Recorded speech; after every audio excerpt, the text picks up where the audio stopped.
கன்னடா தமிழ் நேயர்களுக்கு வணக்கம். ஆம், கணிதம் என்று சொன்னாலே பலருக்கு பாவக்காய் சாப்பிடுவது போல் ஒரு கசப்பான விடயம்தான்.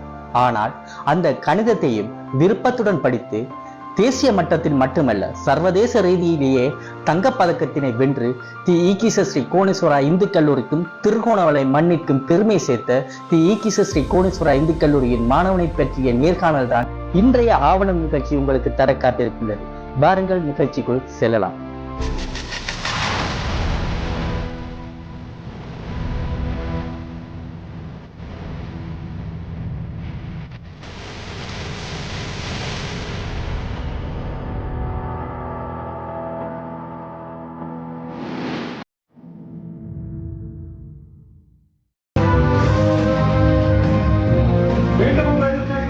மத்திய மாணவருக்கான விருதை மேடையில் வழங்கப்படுகின்றது.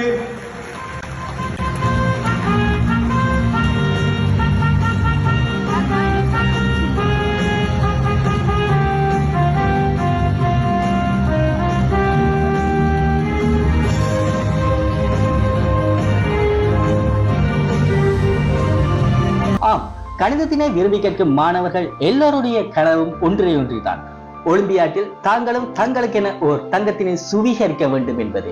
ஆனால் அந்த கனவினை நினைவாக்கி 2024 இந்தியாவில் நடந்த ஒலிம்பியாட் போட்டியில் திருகோணமலை மண்ணிற்கென தங்கத்தை சுவீகரித்து வந்த தி ஈகீச ஸ்ரீ கோணேஸ்வரா இந்து கல்லூரியின் மாணவன் அஸ்வின் அவர்கள் தான் இன்றைய நேர்காணலில் எம்முடன் இணைந்திருக்கின்றார். ஹாய் அஸ்வின். ஹாய். இப்ப நீங்க சர்வதேச ரீதியாக இந்த ஒலிம்பியாட்டை தங்க பதக்கத்தை வென்றிருக்கீங்க. எங்களோட நேர்களுக்கு ஒலிம்பியாட்ட சொல் பரிச்சயமாக இருந்தாலும் ஒலிம்பியாட்டை பற்றி நிறைய பேருக்கு இங்க தெரிகிறதுக்கு வாய்ப்பு இல்லை. சோ நீங்க எங்களோட நேர்களுக்காக ஒலிம்பியாட்டா என்னன்றத சுருக்கமா சொல்லிடுமா? ஒலிம்பியாட்ன்றது வந்து நாங்கள் ஸ்கூலில் படிக்கிற மேத்ஸ்ன்றதை விட ஒரு அட்வான்ஸ்டானது. அப்போ நாங்கள் இப்போ ஸ்கூலில் ஒரு ஆவரேஜாக கிரேட் 7 படிக்கிறோம்னா எங்களுக்கு ஏ லெவல் ஃபர்ஸ்ட் இயர் இதுலேருந்து கொஷின்ஸ் வந்து வரும். அதே மாதிரி தான் ஒலிம்பியாட்ன்றது ரொம்ப அட்வான்ஸ்டானது நார்மல் மேத்ஸோட. ஓம் அஸ்வின், இப்போ நீங்கள் சொல்லியிருந்தது தானே இது ஒரு அட்வான்ஸ் லெவல் மேத்தமெட்டிக்ஸ் போட்டி உண்டு. ஸோ அந்த அட்வான்ஸ் லெவல் போட்டிக்கு நீங்கள் எப்படி உங்களை தயார்படுத்தினீங்க? நான் வந்து சின்ன வயசுல வந்து நான் இதுக்கு போகணும்னு குறிக்கோளை வச்சுக்கொண்டு அதுக்காண்டி நான் வந்து டார்கெட் பண்ணி ஒரு ப்ராக்டிஸ் செஞ்சாங்க. எனக்கு போக அது வந்து செய்யக்கூடியதாக இருந்தது. அந்த நேரத்தில் நீங்கள் இப்போ ஆரம்பத்தில் உங்களுக்கு ஒலிம்பியாட்ன்ற ஒரு சொல் தெரிஞ்சிருக்கும், ஆனால் அதுக்கு எப்படி உங்களை தயார்படுத்துகிற வழிமுறைகள் உங்களுக்கு ஆரம்பத்தில் தெரிஞ்சிருக்காது. அப்படி இருக்கும்போது நீங்கள் ஆரம்பத்தில் நீங்கள் என்ன மாதிரியான பயிற்சிகளை மேற்கொண்டீங்க? நான் வந்து கிரேட் 3ல வந்து ஸ்டார்ட் பண்ணிருக்கல வந்து நார்மலாக கிரேட் 6, 7, 8 அந்த புக் கொஷன்ஸில் தான் நான் வந்து கவர்மெண்ட் புக் கொஷன்ஸை வச்சு தான் நான் ஃபர்ஸ்ட்டாக ப்ராக்டிஸ் பண்ணினேன். அதுக்கப்புறம் போக வந்து இங்கே வந்து எல்லாருக்குமே ஒலிம்பியாட் தெரியும். இங்கே அதுக்குண்டு கோச்சஸும் வாங்குவாங்க. அதுக்கப்புறம் அவங்கள்ட்ட போய் நான் படித்தது தான் ஒலிம்பியாட்டை பற்றி ஃபுல்லாக தெரிஞ்சுக்கிட்டேன். ஒலிம்பியாட்ன்றது அடுத்தது வந்து ஸ்கூலில் இருக்க சப்ஜெக்ட் மட்டும்தான் வரும்னு இல்லை, நாங்கள் ஸ்கூலில் படிக்கிற சப்ஜெக்ட்ஸ் கூட அதுக்குள்ள இன்க்ளூட் ஆகும். உதாரணமாக வந்து ட்ரிக்னோமெட்ரி, அது வந்து கிரேட் 11 மட்டும் இல்லை, அங்காலையும் வந்து ஏ லெவல்லையும் அதை பற்றி பேராபேச யாரும் படிப்பிக்க மாட்டாங்க. ஆனால் அது வந்து இந்த ஒலிம்பியாட்டில் வந்து இன்க்ளூட் ஆகிருக்குது. சைன் கொஸ்டின் வந்து ஏலோவில் படிப்பிக்கிறவங்க தான், ஆனால் அது அவ்வளோ டீப்பாக கொண்டு போகல. ஆனால் ஒலிம்பியாட் தான் அதை கொண்டு போகுது. அஸ்வின், இப்போ உங்களுடைய ஒரு இலக்கை நீங்க கடந்துட்டீங்க, அதாவது ஒலிம்பியாட்ல தங்கப்பதக்கம் வெல்ற ஒரு இலக்கை நீங்க கடந்துட்டீங்க. ஆனா இது உங்களுடைய இலக்காக நீங்க முற்றுப்புள்ளி வச்சு இருக்க போறது இல்லை. உங்களுக்கு இதை விட தாண்டியும் பல இலக்குகள் இருக்கலாம். உங்களுக்கு அப்படி நீங்க அடுத்ததாக சாதிக்க இருக்கிற உங்களுடைய இலக்கு என்ன?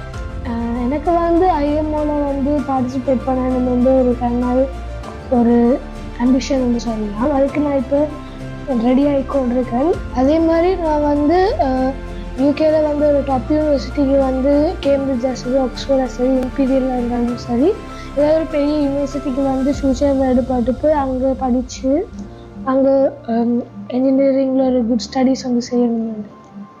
அஸ்வின், இப்போ உங்களை போலவே நிறைய மாணவர்களுக்கு ஒலிம்பியாட்டில் போயிட்டு கோல்ட் மெடல் அடிக்கோடுமன்றது வாழ்நாள் லட்சியமாகவே வச்சிருக்காங்க. ஸோ அவங்களுக்கு நீங்கள் என்ன மாதிரியான டிப்ஸுகளை கொடுக்க போறீங்க இந்த ஒலிம்பியாட்டில் போயிட்டு கோல்ட் மெடல் அடிக்கிறதுக்காக? ஃபர்ஸ்ட் நீங்கள் வந்து ஒரு ஒலிம்பியாடில் போய் கோல்டு மெடல் எடுக்கிறேன்னா ஃபர்ஸ்ட்டாக அதுக்குரிய ஒரு ஆம்பிஷனை செட் பண்ணிவிட்டு அதுக்குரிய ப்ராக்டிஸில் வந்து நாங்கள் ஈடுபடணும். உதாரணமாக வந்து அதில் பாஸ் பேப்பர்ஸ் அது தொடர்பான வேறு கொஷின்ஸை வந்து அப்சர்வ் பண்ணுறோம். அடுத்தது வந்து அதே வந்து நாங்கள் கோலாக வச்சு அதுக்கு செலக்ட் பண்ணுறது. அதுக்கு வந்து நாங்கள் ஹார்ட் ஒர்க் செய்யணும், எல்லாமே செய்யத்தான் தரும். நான் வந்து நிறைய வெப்சைட்லலாம் ஒலிம்பியாட் பேப்பர்ஸ் எல்லாம் சர்ச் பண்ணி ஒலிம்பியாட் வெப்சைட்லலாம் சர்ச் பண்ணி என்ன செஞ்சேன்னா நானே கொஷின்ஸ் உருவாக்கி வந்து நான் வந்து அதுக்கான சொல்யூஷன்ஸ் எல்லாம் சொன்னேன்.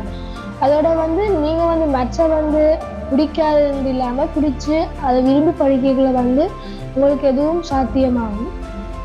என்னை விட நீங்கள் நிறைய அச்சீவ் பண்ணலாம். தேங்க்யூ. இந்த வேளையில அஸ்வின், இப்ப நீங்க கோல்டு மெடல் அடிக்கிறதுக்கு நிறைய பேர் சப்போர்ட்டிவா இருந்திருப்பாங்க. அவங்களுக்கு எங்க கன்னடா தமிழ் மீடியாவின் ஆவணம் நிகழ்ச்சி ஊடாக என்ன சொல்ல விரும்புறீங்க? இந்த ஒரு அச்சீவ்மெண்ட் அடையிறதுக்கு வந்து எனக்கு ஹெல்ப் பண்ண எல்லாருக்குமே வந்து நான் இந்த இடத்துல நன்றிகளை தெரிவிச்சுக்கொள்கிறேன். அதோட ஸ்பெஷலாக வந்து ஸ்கூலில் வந்து கோச்சிங் தந்த வாமதேவன் சாருக்கு, அடுத்தது வந்து தனியாக வந்து பர்சனலாக கோச் பண்ண பைரவன் சார் அவர்களுக்கும் நான் இந்த இடத்துல வந்து நன்றிகளை தெரிவிச்சுக்கொள்கிறேன்.